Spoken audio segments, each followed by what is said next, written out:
ఆత్మస్వరూపులారా, వక్రతుండ మహాకాయ కోటి సూర్య సమప్రభ నిర్విఘ్నం కురుమే దేవ సర్వకార్యేషు సర్వదా.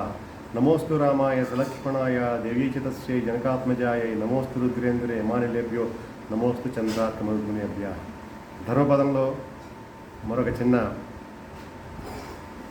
ధర్మపదం రామాయణంలో. రామాయణం కదా ధర్మపదం అంటే, అదే చెప్పుకున్నాం. రామాయణం చెప్పుకుంటూ వెళ్తాం మనం. ఏ మనిషి అయినా కూడా తప్పు చేయడం సహజం, కానీ ఇక్కడ విశేషం ఉందండి. తప్పు చేసిన వాడు తప్పు చేశానని తెలుసుకుని పశ్చాత్తాపడితే పొరపాటుగా మారిపోతుంది.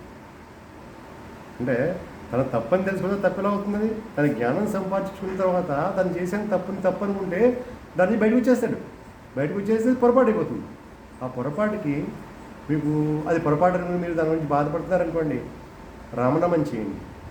శ్రీరామ జయ రామ జయ జయ రామ అని ఆ పొరపాటు జ్ఞాపకం వచ్చినప్పుడల్లా ఒకసారి 2 సార్లు మీరు 108 సార్లు చేసుకున్నారనుకోండి, ఆ పొరపాటు కాస్త పూర్తిగా తొలగిపోయి రామాయణ మహత్యం వల్ల ఆ పొరపాటు మీరు ఎవరెవరు చేశారో వారికి సంబంధించిన వాళ్ళు మీకు సహాయపడి మిమ్మల్ని గట్టెక్కిచ్చేస్తారు.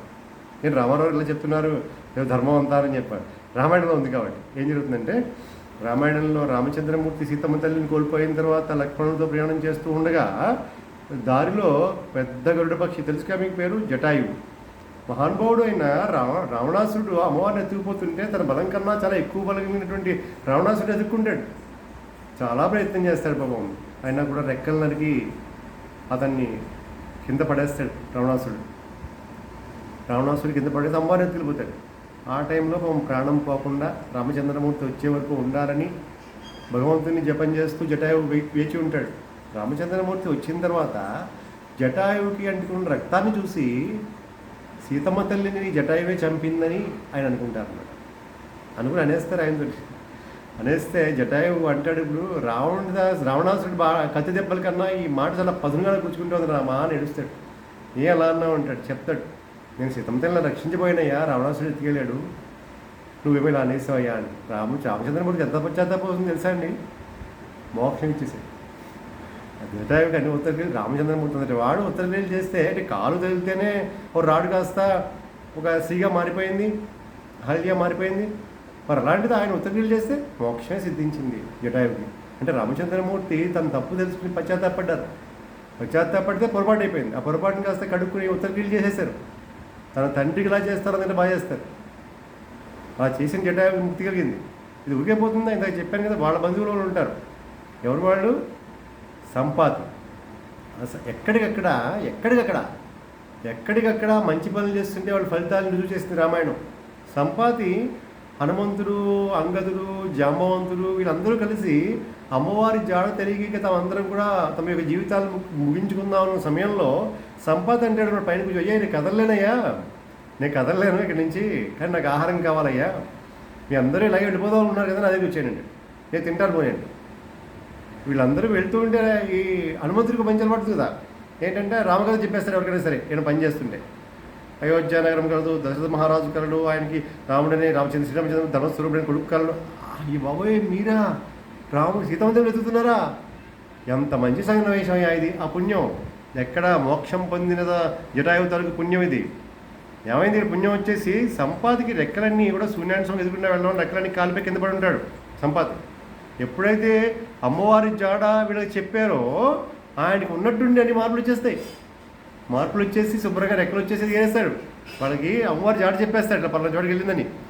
అది ఎలా వచ్చింది చూసారా? రామచంద్రమూర్తి సమస్య ఇది, అమ్మవారిని వెతకాలి, అందుకు ప్రతినిధిగా వెళ్తున్నాడు ఆంజనేయ స్వామి. రామచంద్రమూర్తి కార్యం సిద్ధించాలంటే రామచంద్రమూర్తి చేసిన పుణ్యం ఒకటి వీళ్ళకి రావాలి. ఆ పుణ్యం ఏంటి? తన తప్పుదాన్ని తెలుసుకుని పొరపాటుగా మార్చుకుని జటాయువుకి మోక్షం కలిగించాడు రామచంద్ర పుణ్యం. ఆ పుణ్యం అలా వెంటాడేసింది సంపాది రూపంలో. సంపాది దారి చెప్పేశాడు. సంపాదికి మేలు జరిగింది రామచంద్రమూర్తి సాయం చేయడం వల్ల. ఏమైంది? రెక్కలనే వచ్చేసాయి, హాయిగా ఎగిరేశాడు గాల్లో. అద్భుతమైన సంఘటన ఇది. ఇది ఆ రకంగా హనుమంతుడు వాళ్ళు దారి తెలుసుకుని వాళ్ళ ఆత్మహత్య ఆపుకుంటారు. చూడండి, ఒక వ్యక్తి అంటే అక్కడ రాముడిని మనం మనిషిగానే తీసుకోవాలండి. అంటే రామాయణంలో బేసికల్గా ఏంటంటే రామచంద్రమూర్తి మనిషిగానే ఉండాలి. ఆయన వానరాజు సహాయంతో రావణ్ణి చంపాలి. కాబట్టి ఎక్కడా కూడా ఆయన మహిమ చూపించరు. ఒక మనిషి కనుక తన తప్పుని పరిపూర్ణంగా తెలుసుకుని దాన్ని ప్రాయశ్చిత్తం చేసుకుని పశ్చాత్తాపడితే దాని నుంచి అమృతం పుడుతుంది అనమాట. అలాంటి మనుషులే గొప్పవాళ్ళు. తప్పు తెలుసుకోండి జీవితాల్లో. తప్పు చేసేసి భయపడట్లేదు, బాధపడట్లేదు ఏమీను.